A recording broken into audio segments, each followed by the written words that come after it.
From South Carolina Public Radio, this is the South Carolina Lede. I'm your host, Gavin Jackson, and this episode was recorded on April 19th, 2024 from South Carolina Public Radio Studios here in Columbia. On this episode of The Lede, we have some big news I want us to dive into. Awesome. First, we're looking at the latest developments in the $1.8 billion discrepancy in a state treasury account that no one knows who it belongs to. If you think it's yours, 803-563-7169, guys. Give us a call. Let us know. We also go up to Capitol Hill, where a Boeing whistleblower testified this week over safety concerns on the North Charleston-produced 787 jet. And Congress is set to vote on tens of billions of dollars in foreign aid this weekend, including for Ukraine. I talk about the Ukrainian war from a European perspective with NPR Paris correspondent Eleanor Beardsley. Oh my God. Yes, we got NPR royalty in the house, folks. Tune in. The Lede loves hearing from everyone, royalty and poppers alike, I suppose. You can give us a shout. Anyone can call 803-563-7169. You can even text it if you want to, if you don't want to put your voice on. Or if you don't want to, have your voice on, you can tell us that in your message. We respect your privacy. But let us know what you're thinking. 803-563-7169.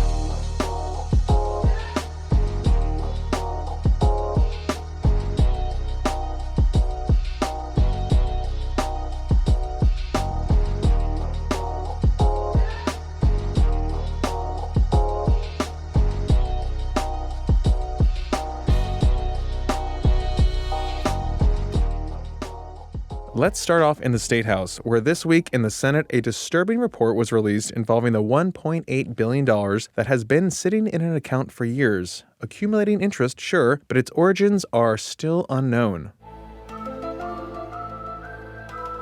Now, this is the latest wonky drama to come out of Columbia in recent years, but it's a big one. Some would even say boondoggle level. The discovery of the $1.8 billion came to light following the revelation last year of a $3.5 billion double-counting oversight on the state's ledger by State Comptroller General Richard Ekstrom, which led to his eventual resignation. This account, which has existed since 2016 at the Treasurer's Office, was uncovered last October, shortly after Ekstrom's replacement, Brian Gaines, was installed as interim Comptroller General. Now, this account was never made public by Treasurer Curtis Loftus. Gaines asked Republican Senator Larry Grooms and the Constitutional Subcommittee that he chairs on the Senate Finance Committee to look into the matter. Now, Loftus was recently before the subcommittee for 6 hours of testimony that grew hostile at times.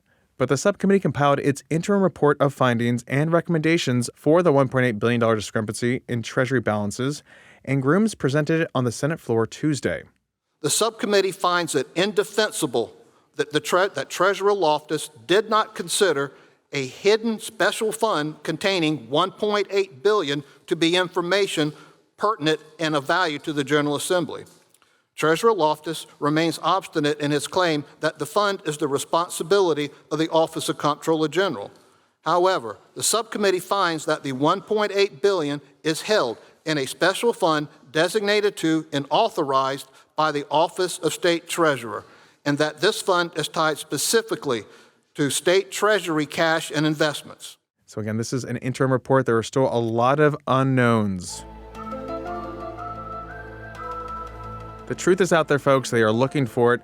And this $1.8 billion that no one knows where it belongs or where it came from, well, the subcommittee says the treasurer also concealed the fact that there was a negative general fund balance on the books. That's something that's against state statute. That's against the law. That's a big issue. Now, mind you, the state treasurer does several things, but primarily the treasurer serves as the Bank of South Carolina for state government and is responsible for the safety and security, key word here, security of the Palmetto State's money. Here's Larry Grooms again. The subcommittee understands that the state's general fund reflected a negative position of $474 million on June 30th, 2023, in violation of 11-9-300 of the South Carolina Code. The subcommittee has evidence indicating that the Office of State Treasurer took deliberate steps to conceal the negative cash position. The subcommittee understands that the state's investment portfolio on June 30th, 2023, reflected unrealized losses of $990 million, despite positive bank balances and record receipts of revenue into the state's general fund. The subcommittee understands there exist in SCIS considerable discrepancies in actual bank balances compared to the reported amounts in SCIS that arose from the conversion of the Treasury's banking records in 2015. We've taken a look at the statutory provisions of the state treasurer, and we'd like to report that Section 11.5.180 of the South Carolina Code states that the state treasurer shall, at the end of every month, report to the Comptroller General an accurate statement of the cash transactions of the Treasury. He shall, at all times, when required by the Comptroller General, produce to him satisfactory statements of cash in hand and furnish him promptly with the official information duly certified relative to any matter connected with the revenue and finance of the state. The subcommittee finds, pursuant to this statute, the Comptroller General determines information that is necessary and satisfactory. The subcommittee found that on multiple occasions, the Comptroller General requested satisfactory information from the treasurer, but the treasurer would not or could not provide the information. Now, there are some surprising revelations in this report that require even further investigation. Again, this is an interim report. But one of the most bizarre and terrifying is this account of when Treasurer Loftus was said to be moving to release hundreds of pages of sensitive state financial data, something Loftus denies. However, a paper trail confirms. Here's Grooms giving this play-by-play of what happened on April 4th. The subcommittee met in an emergency meeting in the president's office here at the State House. At that meeting were present members of the governor's staff. We had on telephone the Attorney General. We had on telephone Director Marsha Adams of the Department of Administration, all trying to figure out a way how to stop the treasurer from publishing detailed financial information that would have crippled our state. The governor made a direct appeal to him by telephone, asking him to please don't do it. It was followed up by a visit of Chief Keel of SLED. The Attorney General was busy drafting papers for an emergency hearing of the Supreme Court to try to have an injunction to prevent him from doing so. The governor believed at that time the treasurer was backing down and would not publish the sensitive information. He believed that crisis was over. The governor then convened a meeting with the state treasurer on the following Monday, had some conversations with him. And then on this past Thursday, the governor convened a meeting of the treasurer and his staff, Marsha Adams with the Department of Administration, some of her staff, with the state auditor, some of his staff, and with the Comptroller General and some of his staff. At that time, he was creating what he called the working group. What in the constitutional crisis did I just hear? You're telling me State Law Enforcement Division Chief Mark Keel was called in. Attorney General Alan Wilson was set to get an injunction from the state Supreme Court. The governor, who earlier that day was under sedation for 30 minutes for a minor knee operation, had to talk down the treasurer, which is retroactive schedule lists as a call with a constitutional officer. What? And here's even more insight. Department of Administration Director Marsha Adams, in an email to Loftus on April 4th, which is published in the report, says that after conferring with cybersecurity experts regarding information contained in the Detail Fund report, that it contains general ledger account numbers, names, fund account numbers, software details, and more, that, quote, experts warned that providing so many identifying data points would give potential hackers more ability to triangulate and map their way to improper access. They advised that a potential hacker armed with all this detail would need less additional information to convince the custodian of the funds that the hacker has a right to access the funds, quote. Again, remember, the role of the treasurer is the safety and security of the Palmetto State's money.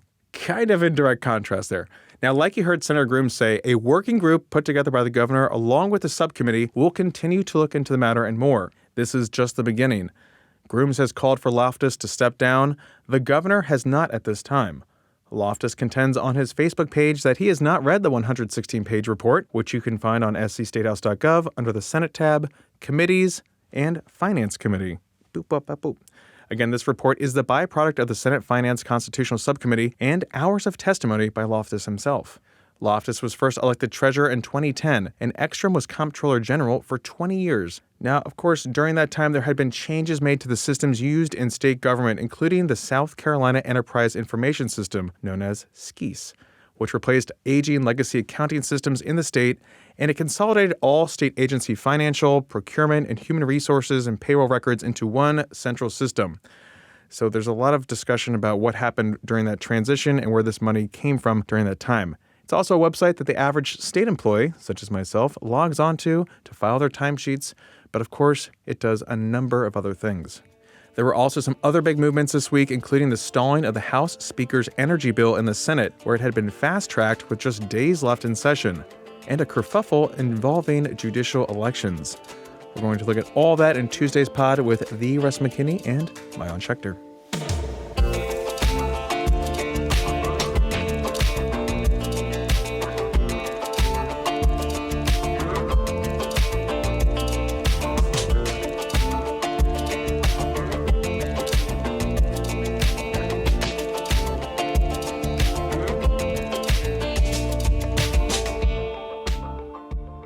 Okay, well, enough boondoggle talk. I'm getting tired of those days. Oh, wait.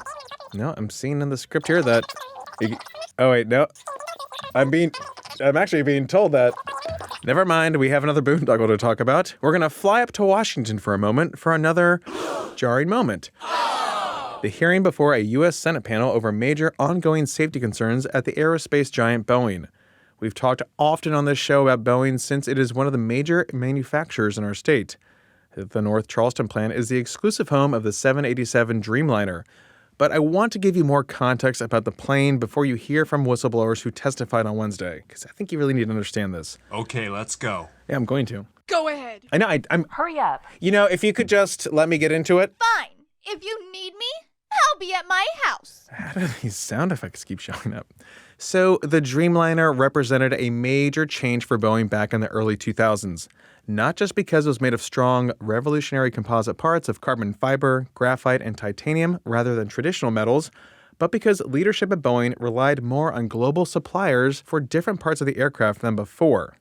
There's a great graphic online of this, but for example, the forward fuselage is made by Spirit in Wichita, Kansas, the center fuselage by Eleanor in Italy, and the rear fuselage in Charleston. Wings are made in Japan by Mitsubishi, etc., etc. You know, it's a global plane. Originally, these pieces were then delivered to plants like in Everett, Washington, and then flown on down by those big Dreamlifter aircraft, if you've ever seen them flying around Charleston, to the North Charleston final assembly plant, starting back in 2010 when the plant came online. However, with the third and larger model, the 787-10, all 787 work shifted to North Charleston in March 2021, hence the home of the Dreamliner. But the plane has been plagued with quality control issues for years, including fuselage joining issues that came to light in 2020, leading the Federal Aviation Administration to look into problems dating back to the start of the program. Boeing argued that its quality management system was sound enough to justify the reduction of 900 quality inspectors. By January 2021, Boeing halted 787 deliveries to complete inspection work. They briefly restarted that spring, but work was halted again amid a series of manufacturing flaws. For the better part of 2 years, deliveries had been on hold and production limited until August 2022. All that resulted in a $5.5 billion loss for Boeing. Another manufacturing problem was discovered in 2023, briefly adding to a halt in deliveries. Now, Boeing continues to make deliveries, the aircraft is certified airworthy, and there have not been any recent safety issues.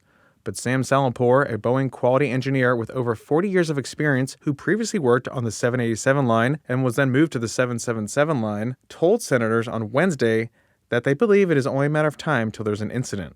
I have analyzed Boeing's own data to conclude that the company is taking manufacturing shortcuts on the 787 program that may significantly reduce the airplane safety and the life cycle. Since 2013, there have been serious issues on the 787 program, not properly closing thousands of gaps in its assembly of the fuselage on major joints.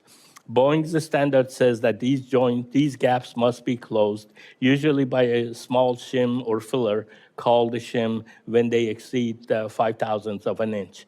This seems very small. Boeing's PR team like to call it the width of a human hair when you are operating at 35,000 feet. Details are that the size of a human hair can be a matter of life and death. In a rush to address its bottlenecks in production, Boeing hit problems, pushing pieces together with excessive force to make them appear that the gaps don't exist, even though they exist. The gap didn't actually go away, and this may result in premature fatigue failure. Effectively, they are putting out defective airplanes. Boeing has said that it has made major, time-consuming changes to the manufacture of the aircraft and has not identified any safety issues. In fact, Boeing engineers have demonstrated that even by deliberately damaging a fuselage section and applying pressures greater than what is experienced in flight over tens of thousands of tests, that the carbon fiber fuselage still holds, which would not be the same for a typical metal plane. Ed Pearson, a former senior manager at Boeing's 737 factory in Renton, Washington, also testified Wednesday. He previously raised concerns to his supervisors about the dangerously unstable production environment and risks to the safety of airplanes. He says there has been no accountability following the two catastrophic 737 MAX crashes that claimed 348 lives, and that regulators are overly reliant on Boeing.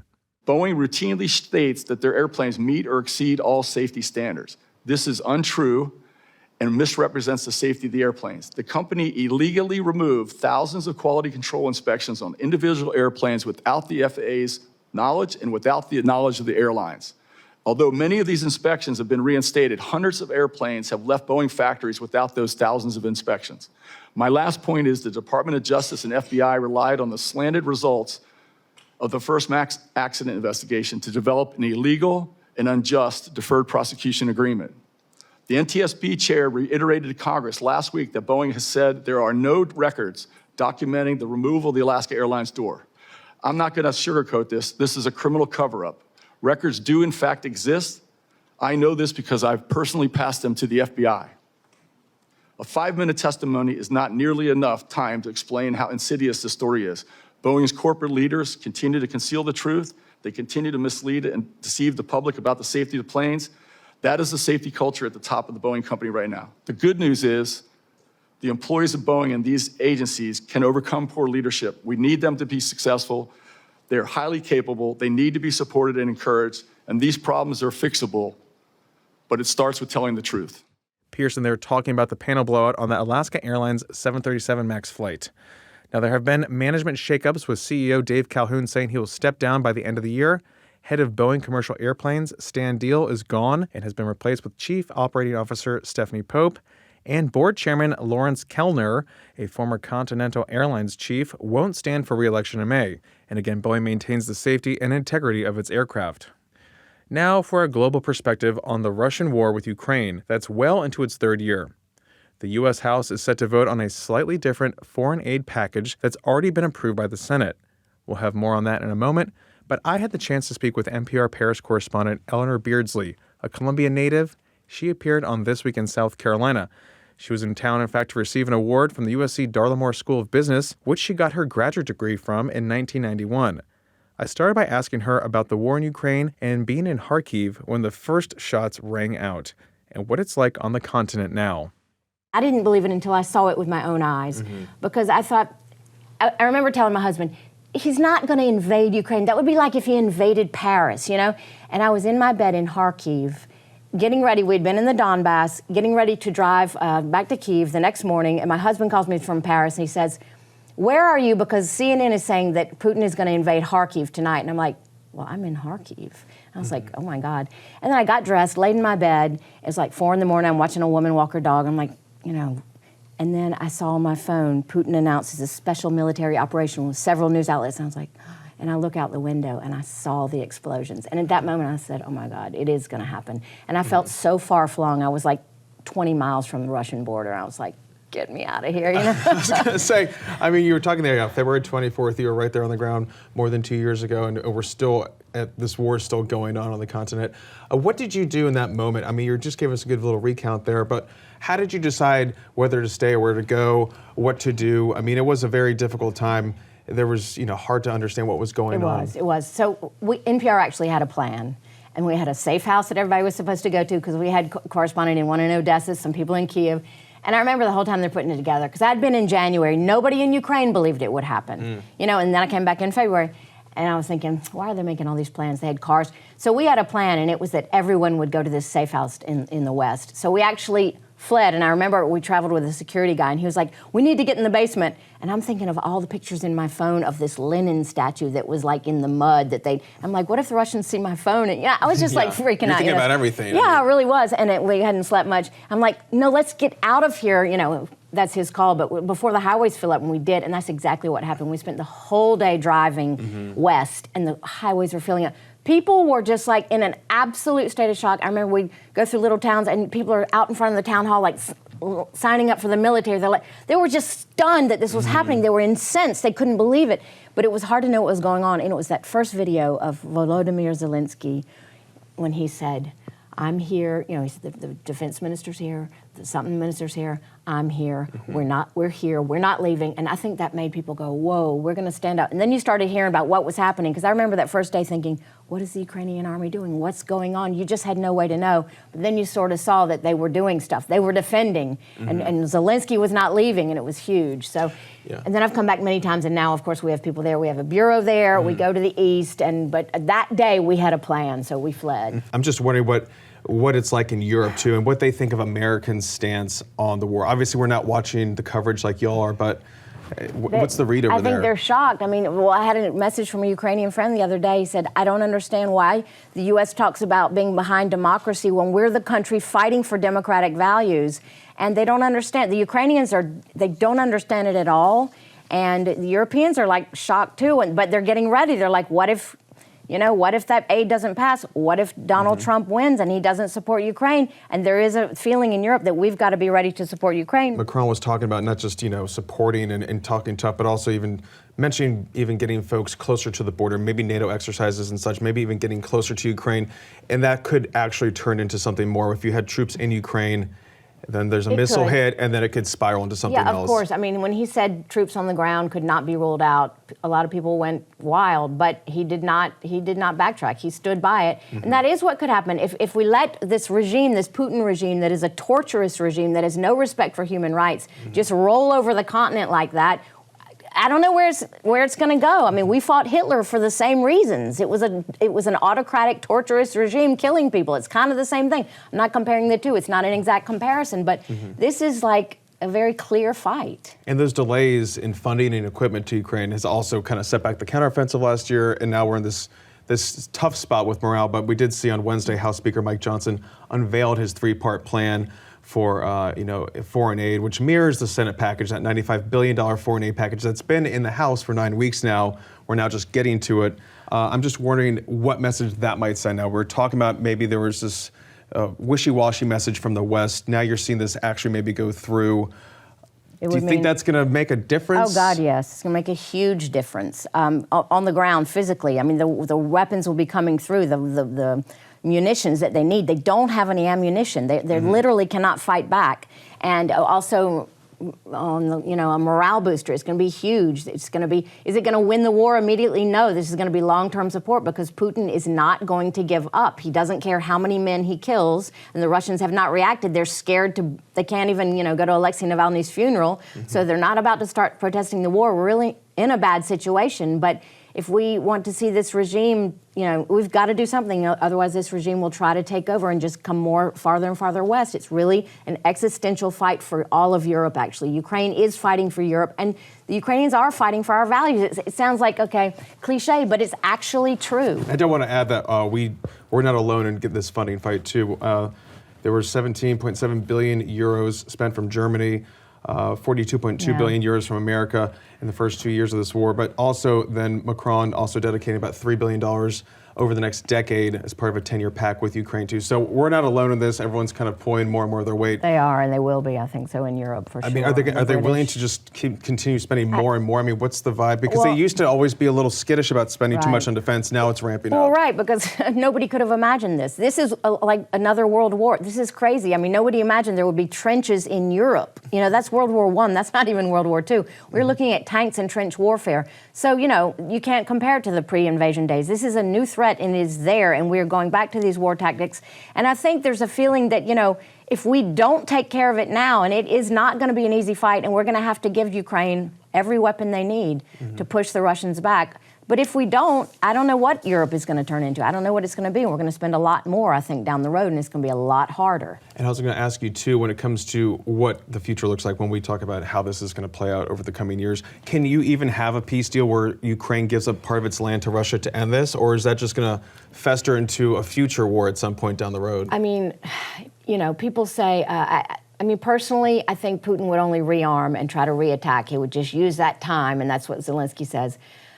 I don't know. That's up to Ukraine, we say. But I think it's just a betrayal if we sit down and they give away their land. The bully comes in, destroys your house, takes your land, and you give it to him just to be in peace. And they won't be in peace because I think that Putin has not given up his dream of having Kyiv and having Odessa, which is a very far western city. And so I think that's very dangerous. When you look at the Putin regime, I don't see how this can end in any way except for the end of that regime. Honestly, there's got to be a change. But this is a huge fight. And when I see people, they don't even understand the stakes. That makes me really how can people say we don't have any business supporting Ukraine? That makes absolutely no sense. That would have been like saying we have no business supporting Britain and France, against the Nazis, honestly. Our full interview is on youtube.com/South Carolina ETV. Check it out, please. But sticking with Ukraine and Washington, House Speaker Mike Johnson said Wednesday, if the vote on this aid leads to his ouster as Speaker, just nearly 6 months on the job, so be it. Remember, Johnson was just at Mar-a-Lago with former President Donald Trump last week, and Trump and his campaign are tired of a House in chaos, especially during an election year. Here's Speaker Johnson. Listen, my philosophy is you do the right thing and you let the chips fall where they may. If I operated out of fear over a motion to vacate, I would never be able to do my job. Look, history judges us for what we do. This is a critical time right now, a critical time on the world stage. I could make a selfish decision and do something that's different, but I'm doing here what I believe to be the right thing. I think providing lethal aid to Ukraine right now is critically important. I really do. I really do believe the intel and the briefings that we've gotten that I believe Xi and Vladimir Putin and Iran really are an axis of evil. I think they're in coordination on this. I think that Vladimir Putin would continue to march through Europe if he were allowed. I think he might go to the Balkans next. I think he might have a showdown with Poland or one of our NATO allies. To put it bluntly, I would rather send bullets to Ukraine than American boys. My son is going to begin in the Naval Academy this fall. This is a live fire exercise for me, as it is so many American families. This is not a game. It's not a joke. We can't play politics of this. We have to do the right thing. And I'm going to allow an opportunity for every single member of the House to vote their conscience and their will on this. And I think that's the way this institution is supposed to work. And I'm willing to take personal risk for that because we have to do the right thing, and history will judge us. Bringing it to South Carolina, Congressman Ralph Norman, who sits on the House Rules Committee, which approves legislation for special order in the House, voted no on bringing the foreign aid bills to the floor, along with 2 other Republicans on the committee. On X, formerly known as Twitter, Norman posted, quote, "America first always. I voted against the disingenuous rule that funds foreign wars without any border security measures for our own country. I did this for the safety and well-being of #SCO5, quote, which is the 5th congressional district that he represents. Senate Minority Leader Mitch McConnell, with the simplest, most accurate take for Republicans, said, quote, "Here's the political reality. If you think the fall of Afghanistan was bad, the fall of a European capital like Kyiv to Russian troops will be unimaginably worse. And if stalled American assistance makes that outcome possible, there's no question where the blame will land. On us," quote. Meanwhile, the war goes on and Russia continues its threats beyond the battlefield. The Financial Times report that, quote, Bavarian police have arrested and accused 2 men of being Russian secret agents planning to bomb industrial and military sites in Germany to disrupt the delivery of aid to Ukraine. The 2 German-Russian nationals were detained in raids on Wednesday morning by police special forces in the town of Bayreuth, southeast Germany, according to the federal prosecutor's office. And in Poland, the Associated Press reports that a Polish man has been arrested on allegations of being ready to spy on behalf of Russia's military intelligence in an alleged plot to assassinate Ukraine's President Volodymyr Zelensky, Polish prosecutors said on Thursday. All the while, Moscow continues its push to sow discord in the West, including the United States.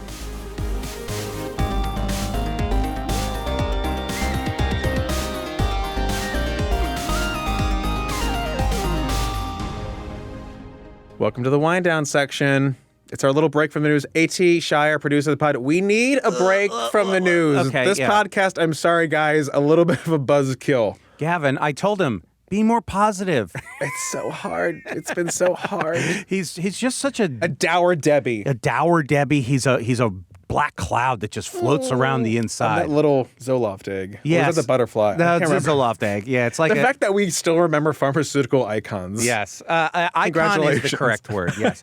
And anyway, Gavin, I know that we try to avoid the news, but I have a little bit of news, okay? He was an icon. It's continuing, Okay, a yes. continuing series of me sad. getting old. Oh, yeah, so more it's still sad news. sad. Okay, So, good. I don't want to be too happy. It sounds like good news, but I took the day off yesterday. Oh. Good news, but it was to work for free for my wife at Craft and Draft. Bad news. Bad news. So I actually worked longer than my normal day of work. Good news. And I set up the new sound equipment at Craft and Draft in Irmo. Is right? this an advertisement? No, it isn't. And so we're setting this stuff up, and we rack up these new sound units, right? And we screwed them in, can't get them out anymore, right? And I had to go wire stuff up. And so I got him back, and my face was so close to the back of these things. Yeah. And I was trying to read all these words on it. And it was so close that I couldn't, like, I was like, what is going on? I can't focus my eyes on it. I was like, what is happening? I've never experienced this in my life. And then I was like, oh my God, I need glasses. But you're Mr. 2020 like myself. But like, I mean, if you get too close, I mean, we can do distance, but you get too close to something, you can't really see. I've never experienced that's a hard. moment where I could not, by choice, by force, focus my eyes. Were you this close? It was that close, yes. Okay, that's kind of hard. It was like 4 inches away. I mean, your eyes were like going macro, you know, not Dude, zoom, but macro. I can't tell you how hard Oh, that hurts I doing was that. trying to focus it, and it would not go beyond fuzzy. If you're driving, take out your cell phone right now. I'm just Oh kidding. my God! Yeah, Yeah. give yourself an eye test right now. Oh yeah, I mean, I felt terrible. I felt defeated. I felt like I was about to be 37 years old. And a father. hey. I said I added and a father. in there, okay, so that ages you. Okay, Thank you. it does. I don't feel 37. No, I mean, your eyes they may be better than mine. I don't know. I haven't been to an optometrist in like, I don't know, 8 years. You know. Well, now that they have to do it at the DMV, everyone's like, why don't they do an eye test? It's like, is that such a bad thing, people? Don't you want to know if you have an eye deficiency? There should be prescription windshields. Like a Jackson brother. Do you have bad eyes? No, we have bad eyes? that. We have that slight tinge yes, of you are colorblindness. colorblind. That's You are one of my colorblind. few deficiencies that my mother passed along. One and only That's my deficiency. Yeah, speaking of airplanes, Jay Jackson, Federal Aviation Administration for 41 years. What's he doing? He's hanging out in Charleston now. It's gone to crap as soon as Well, he leaves. that's why he's like, I gotta get out of here. To be honest, though, Jay never did anything with that part of the FAA. He was a map man, you see, cartography, before he got in the podcast business for his son. he was the elevation man. Originally, topographic. well, he was a forestry major at Virginia Tech. This man knows his trees. He knows Know what I mean? trees, and Yeah. he's got to take down a couple. Dendrophile, they call him. Papa, tell me what the origin of that tree. Yeah, over and over. My childhood was very exciting. Yeah, I love this for you. Anyway, Gavin, if we do have any optometrists out there, Ophthalmologist, there's a difference. Please I can't remember let what's us know what. the difference and help me find some good If glasses. you can see this, please call 803-563-7169. I'm a defeated You man. can still see normal. I mean, Yeah, you're I can talking see about this close-up. Close-up's very hard. It's that I've never not been able to focus it by force. You know, you're coming by to terms- be like, yeah. okay, I can. There's a little bit of trouble, but I'm gonna focus in here. Okay, this takes it all, and it wouldn't work. coming to terms with your mortality. Oh God, it was And terrible. morality. God, take me now. You know what I mean? Anyway, No! Gavin, take us to the outro, please. Thank you. Deep sighs of sadness and eyesight fading. Hey, if you like the sound of that, listen to the Alice Flag South of Spooky. Okay, Gavin does great size in that And one. if you like that, I'll have more poetry next week. You can help us out. Give us a call, 803-563-7169. Tell us your favorite tree. Tell us your least favorite tree. Redwoods, are they too big? Yes. Should we make them smaller? Yes. You can always leave us a review on Apple Podcasts. We like that too. And again, give us a shout, 803-563-7169. You can stay up to date with the latest news on scetv.org and southcarolinapublicradio.org. And don't forget to support your local newspapers. For the South Carolina Lede, I'm Gavin Jackson. Be well, South Carolina. He's telling me with his eyes that he's uncomfortable. You think I'm stupid?